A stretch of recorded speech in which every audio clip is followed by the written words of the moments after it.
Hey guys, it's Rory Hennessy here from Vatsim Tutorials, bringing you your first video today.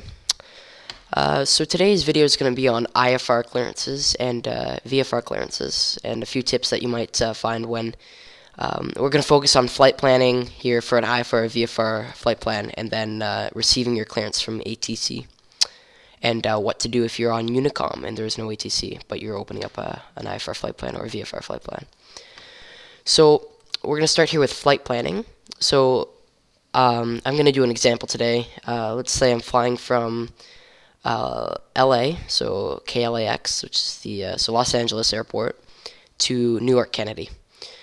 So there's a few sources that I get my routes from, and one of them is a very helpful one. But unfortunately, a lot of the routes are not in date, which is one problem I often get. The AIRAC is not quite in date, so some routes may not be valid.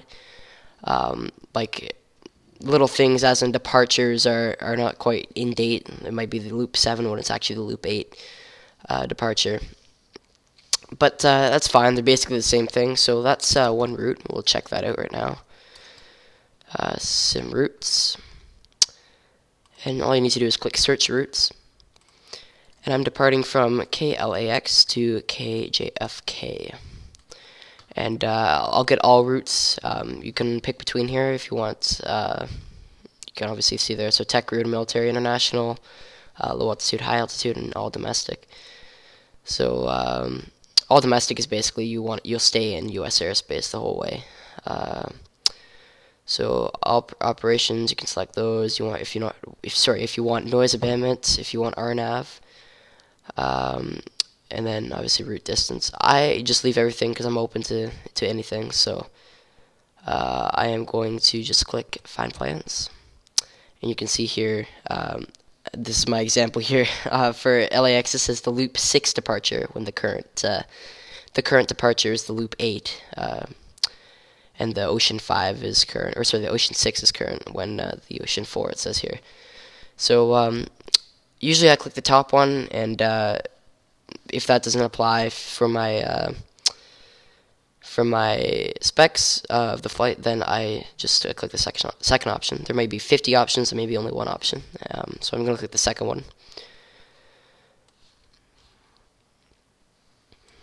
Wait for it to load sometime today. And it gives you all the information here, like how to pronounce certain VORs, and it gives you a full breakdown of the route here.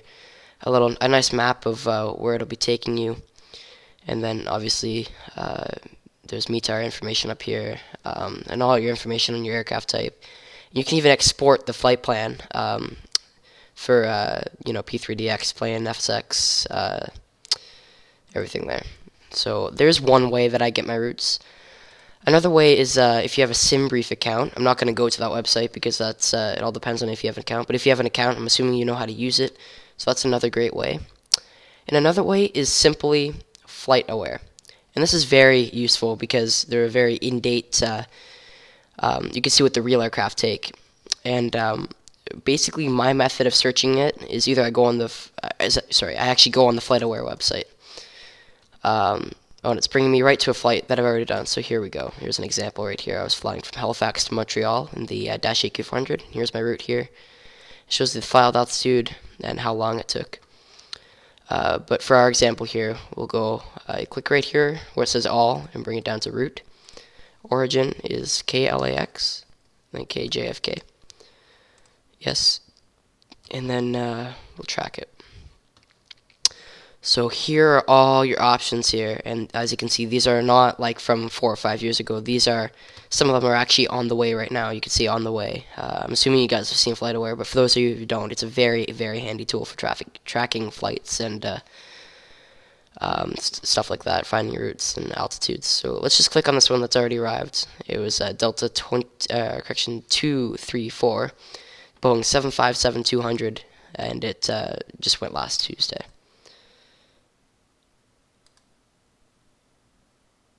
So here we go. So you can see there's a route here. The altitude is flight level 390 or 39,000 feet. And you can see the route here. And all you need to do is copy and paste it, and then I'll show you what to do after you come from that. And it gives you the estimated flight time, So that was their flight time there, so about 5 hours, or 4 hours 54 minutes if you want to be exact. Shows you gate numbers that they would usually take and the full route here. So he's taking the Holtz 1 departure, just an hour-and-a-half departure, and then thermal transition, and then there's the rest of the route. So basically, once you've gotten the route that you've taken, you find it, make sure it's valid, make sure all the waypoints meet up, and here's a handy way to make sure all the waypoints go up. So I use Sky Vector. It's a very useful thing. So let's say KLAX. You just click. If this box is not already here, then you just it'll be like this. You just click flight plan and then KLAX to KJFK. This is also another way to get a route too. There will be options right here if you just click routes, but they're not always the best, but it's fine. So we're taking the Holtz 1 thermal. It already wants me to take thermal, which is because it's the only transition. But let's say your route was incorrect and it was a very old route, and it told you to go up to, after thermal, you go to Santa Monica VOR. Now obviously Sky Vector is very useful because you can see obviously that doesn't meet up. You're not going to go all the way out to thermal and then backtrack all the way past LAX and then up. So that's a very handy. You want to make sure all the waypoints put you in a fairly straight line, and that from waypoint to waypoint, it's fine if you go on curves and stuff, but if you're going backwards, there's no point in taking that waypoint unless you're required to do so, and we'll get into that a bit later. So yeah, basically all I need to do is find the route that you're taking. That's an old route. I'm not gonna put that in there. So you find the route. Next thing you wanna make sure. So after you found out that the route is will all meet up and it's correct, let me just check. I'm currently controlling that. Yeah, that's better. Okay. You wanna make sure your altitude is correct. This is a big thing that confuses a lot of people, and I'm not the best on it either, and I am also a controller. I'm only an S1 rated, so I can only control minor ground positions at the LA area. You want to make sure your altitude is correct, and the best way, there's a saying for that, and it's called Neod Sweven. So that means Neod is Neodd, so Ne is northeast. So any north and east directions. So anything, let's say you split it into a big half circle, right? And I'll try and do this with my mouse here. Let's do it right here. So here's the half circle, right? Or sorry, a circle here. It's a 360-degree circle. Let's say it's a heading bug. So north and east, in that whole area. So from here to here, that half of the circle is odd flight level. So it has to be flight level 390, flight level 350, flight level 330, anything odd. And then obviously Sweven is SW, which is south and west, so south and then west. So any of that circle is a even flight level. So flight level 340, flight level 360, flight level 380, and 400, but not 350 and all the other odd ones. And that's just for spacing purposes. So you want to make sure your altitude is correct, and it's no big deal if it's not. If you put it in your flight plan, the controller will just ask you. They'll say your route is not, your altitude is not correct, and they'll give you two options that you can choose from, and then you choose the one you want, and then it'll all be good. And it happens all the time. Don't worry about it. It happens to almost every flight I control on Vatsim, and I certainly don't mind. I love teaching them about people. Yeah, no, I love teaching them about aviation and flight plans and how to do it correctly. And I certainly have no problem with it, and I definitely do not think twice about it. So yeah, that's the second step. You want to make sure that's all correct. So once you've got your route, everything like that, those are the two main things you really need to focus on. You want to make sure the route lines up. You want to make sure the altitude is correct. After that, you want to be familiar with. I should have done this first, but before you have your route and everything, you want to make sure you have the proper equipment to take that route. So obviously, I know this is crazy, but it's happened before. Some people want to fly a Cessna 172 from LAX to JFK. in simulators, that is technically possible because you can keep reloading fuel into it as you go, and you could technically stay on the route. But the route is a Holtz 1 departure, which is an RNAV departure, and a Cessna 172 Slant Alpha cannot take that.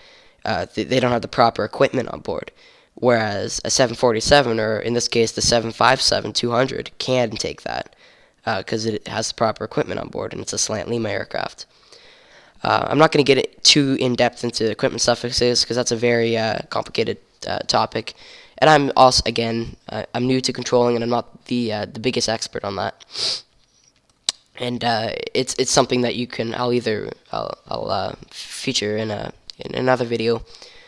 And it's also something that's you can find charts on there about like a equipment suffix chart. So yeah, you want to make sure everything's good. That's the basic stuff that you really need to be responsible for. There's other stuff, like obviously if some departures aren't in use during e-stops or something like that, the controller will also just tell you that.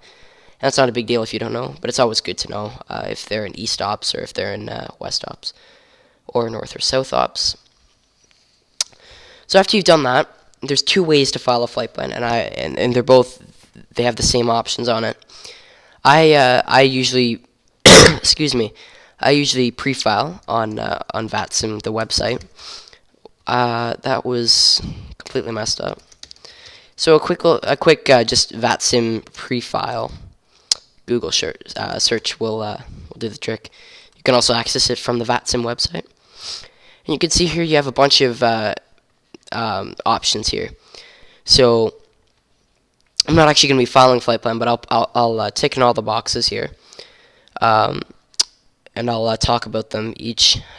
So you can either file it on the actual simulator, which is the exact same thing. You'll have all the same options here, which is fine. So first, you want to make sure that this is a very important one, and it'll save you a lot of confusion when you're getting your IFR clearance.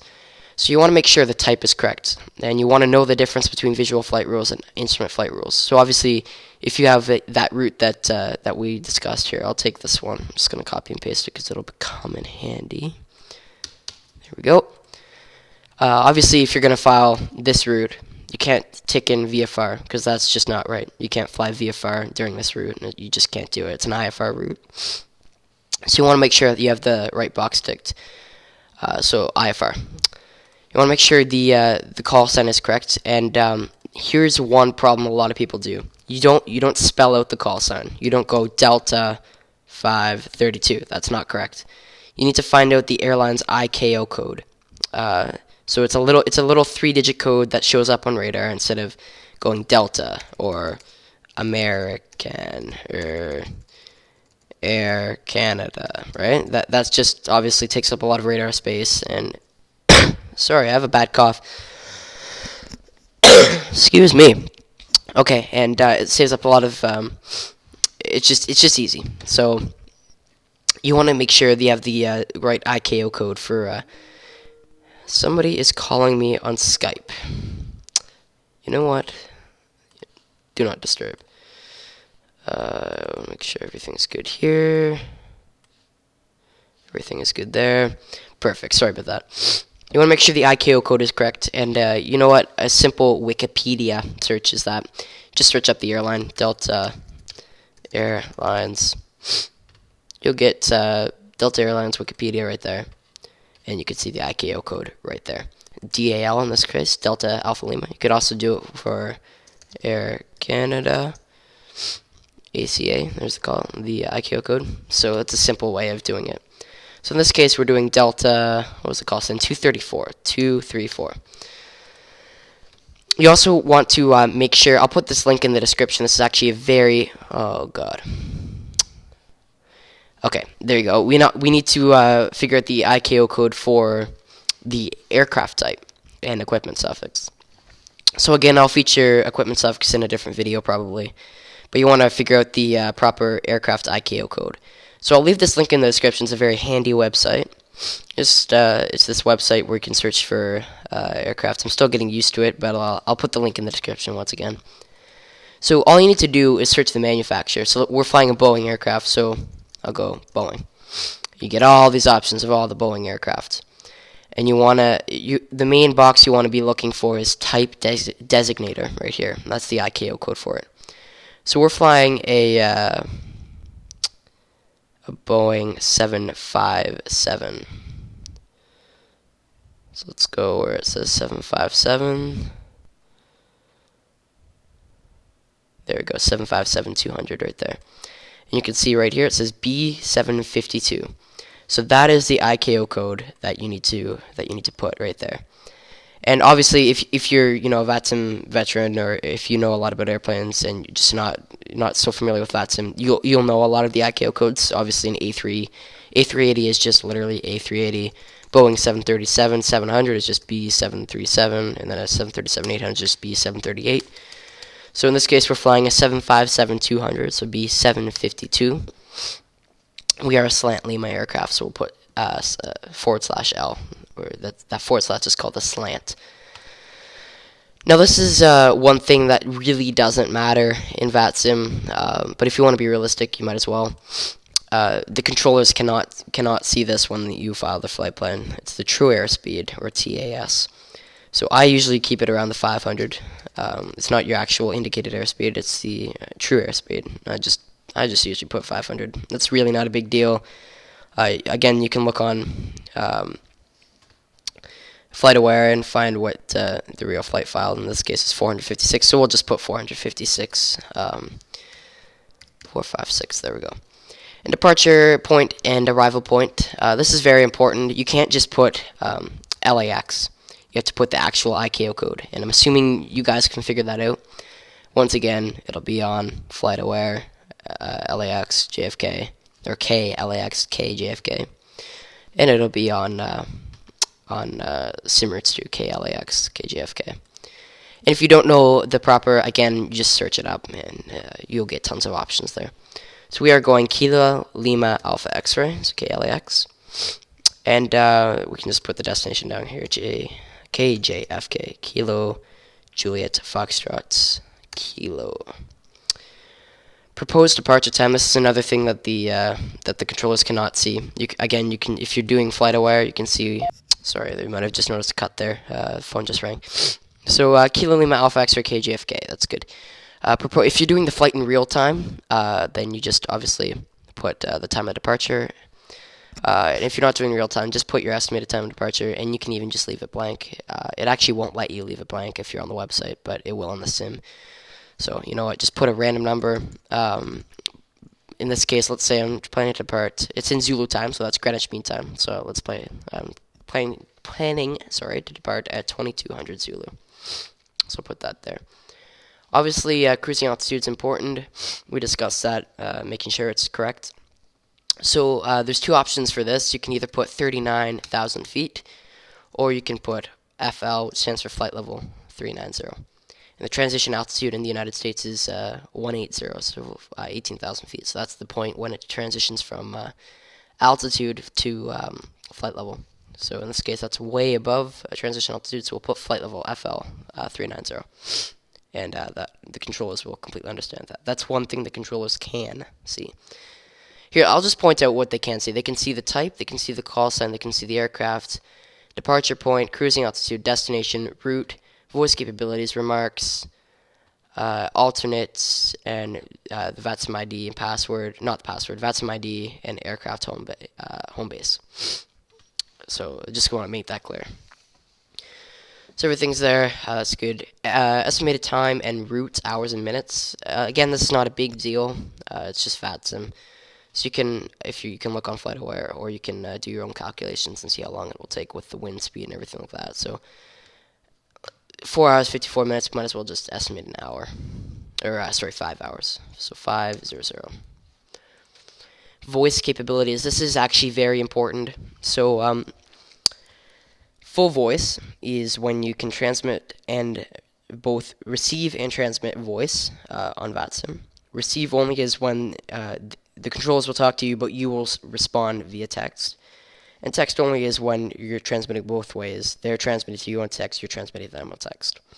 So for me, it's always full voice.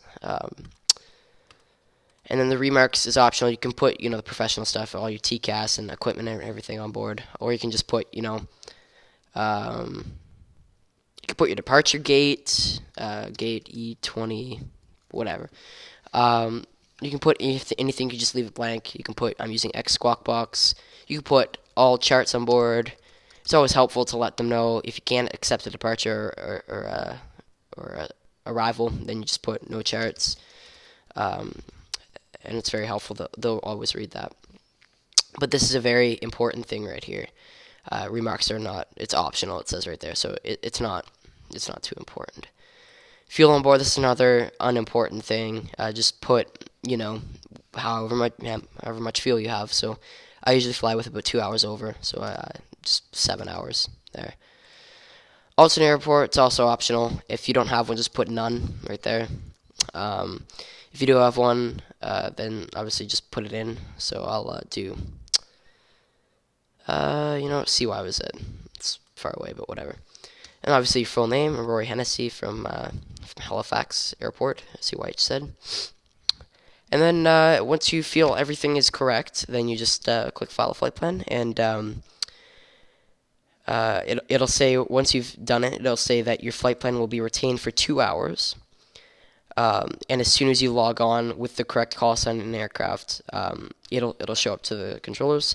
And if you're already logged on and then you file a flight plan after you log on, both here or on the sim, it'll show up right away. And if you don't have a flight plan filed and you're still on the sim, it'll just say no flight plan on the controller scope, and it's completely fine. Let's see here. Nobody's on Vatsim. So that's it for the filing part for IFR.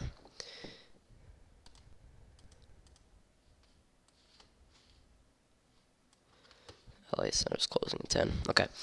That's it for IFR. And we're going to be only focusing on IFR today. So I'll make another video for VFR. So that's everything done with IFR filing flight plan. Now I'll give you a few tips with receiving your IFR flight plan. So let me just close all of this. So I'll show you.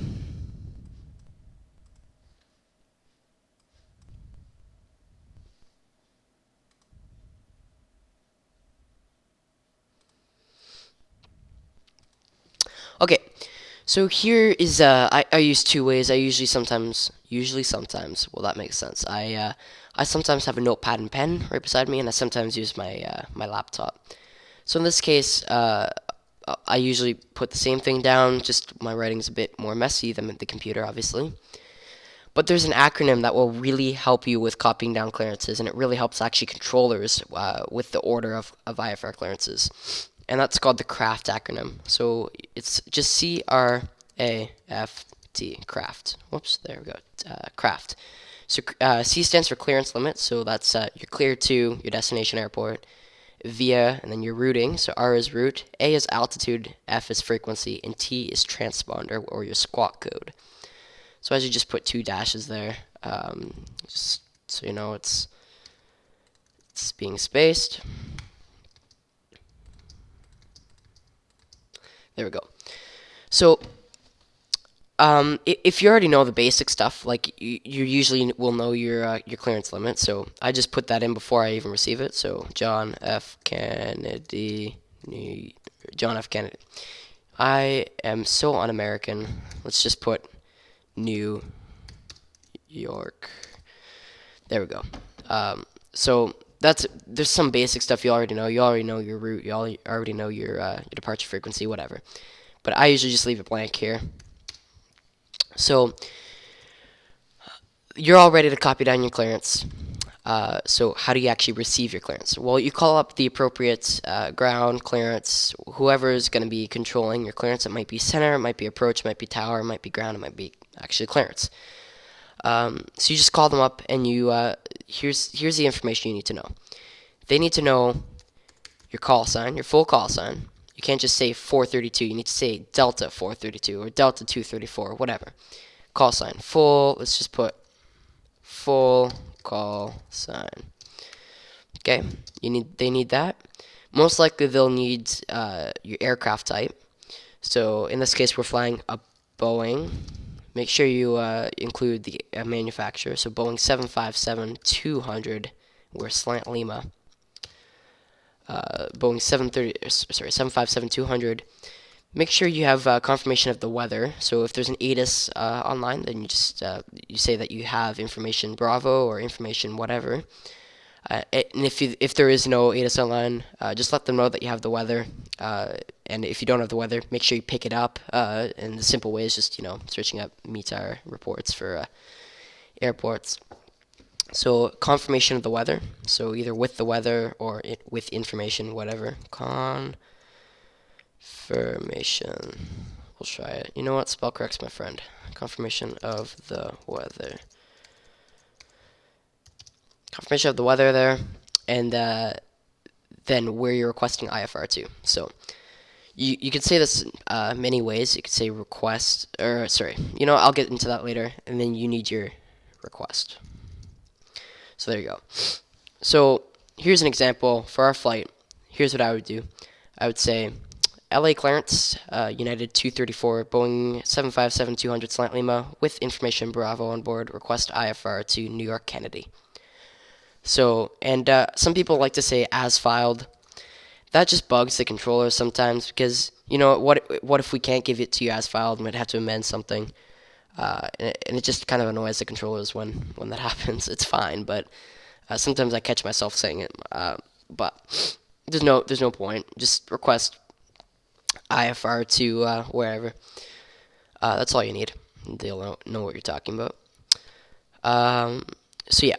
You could say it many ways. You could just say LA clearance, United 234, or correction, Delta 234, Boeing 757-200 Slant Lima with information Bravo, IFR to Kennedy. IFR, request instruments to request airways, request flight, request whatever, not flight, but something that makes you sound good. I usually just do IFR. Sometimes I just say I request instruments, whatever. There's many ways to say it. However you want to say it, you can make your own modified version of it. But make sure you include all of this information in it because it's very important. Because they technically can't give you a taxi clearance or a clearance to leave the airport unless you have the weather, unless they know your aircraft type, or sorry, confirmation of your aircraft type. Yeah. So after you receive it, everything in America, and I'm giving this American. This is only good for America because in Europe they need many other things. Or in Canada it's way different. But here's what to expect in America. You'll get something like this. Here's what I would give if they were leaving from LAX. Here's me as the controller. I would give them this for this flight. Delta 234, Los Angeles clearance, good afternoon. You're cleared to New York Kennedy. Holtz 1 departure, thermal transition, then as filed. Climb via the set accept maintain 5000. Departure frequency 125.2, squawk 7514. So there's all the information there. So all you need to do is copy down either the basics, or if you have time, you can copy down the whole thing. So you don't need to copy down cleared to Kennedy, whatever. You can just put KJFK, because you know how to pronounce that, and you'll say it once you get it. So KJFK. There's the route. So you can just say Holtz 1. You don't have to say via the Holtz 1 because it just takes up time, and then you might get yourself caught up in that and then miss everything else. So just Holtz 1. That's good. And then thermal trans stands for transition. That's all you really need to put down. Altitude is climb via the SID accept maintain 5000. You can always do climb via the SID accept maintain 5000. You can always put that. Or you can just, what I usually do is just via SID accept 5000. Right? I'll know what that is. Frequency 125.2. Right? Obviously that won't change. You don't have to put 125.2. That's just obviously stupid. put the numbers there. So 125.2. And then obviously the squawk code or your transponder code, which was, I forget what it was, 7514. Make that up. So reading back the clearance is an important part. You need to make sure, and you know what, you can expect many things. Sometimes they'll only want you to read back your squawk code, and that might be as soon as you log on to, you tune into a certain frequency, the controller always has a little controller information section, and it might say, please only read back squawk code unless you have a question about your clearance. But generally, unless there's a high traffic level, or you're receiving a PDC, and we'll talk about that in a second, generally when you're receiving a vocal IFR flight plan, you need to read back everything. Now, you don't need to read back word for word what they said. Sometimes you can, that's fine. You could just say, Roger, we're cleared to Kennedy, the Holtz 1 departure, thermal transition then as filed, climb via the SID, accept, maintain 5,000, departure frequency 125.2, squawk 7514. That's completely fine. You're getting all the information correct, getting all the information across, and as long as you say it in it's not as slow as possible, not as fast as possible, and just get it so they can understand it. Make sure you have all the information correct, and that's perfect. You can also be professional, and not saying that the other way is not professional. It's completely professional. You can also sound like a pro. If you can shorten it up. Roger, cleared to Kennedy, Holtz 1, thermal has filed via the SID, accept 5, 25.2, 75.14 in the box. So you can, as long as you're getting the same information across, you can say it however you want. As long as you keep the same craft acronym going, like the same order, and you're getting all the information across, it's completely fine.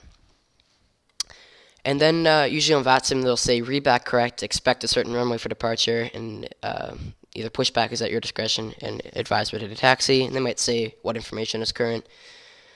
And you don't need to read that back. But you can if you want. Roger, expect runway 25 for departure, advise whether to taxi, altimeter 29er, 89er, whatever. Whatever they say to you. You can read back whatever.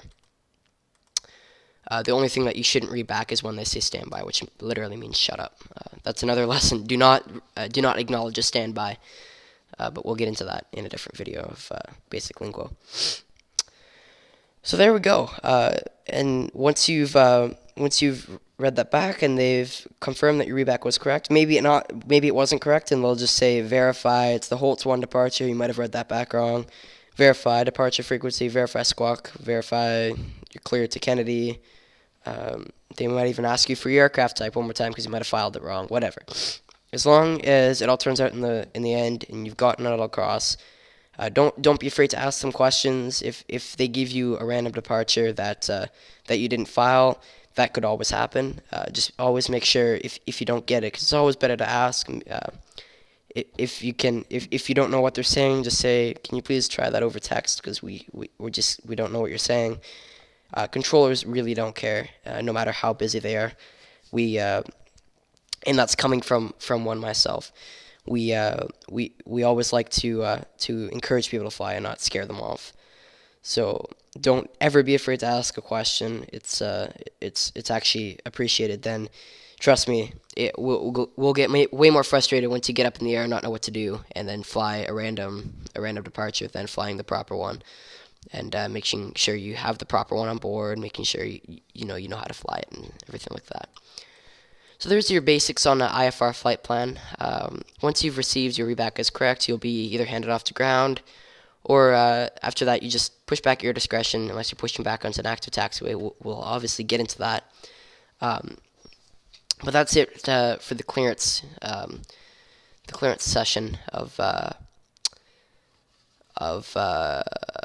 the clearance section of our our little mini series. I really don't know. It's also the first video, so I'll try and get over this stupid cough for the next video. But yeah, I hope that helped a lot, and don't be afraid to leave any questions in the comment section, I'll leave you my email in the description. I'll also leave you all the websites too, all the sources I use for everything. And yeah, so thanks a lot for watching. Hope you learned something today. And again, any questions, just give me a shout. And yeah, thanks again for watching, guys, and we'll see you next video.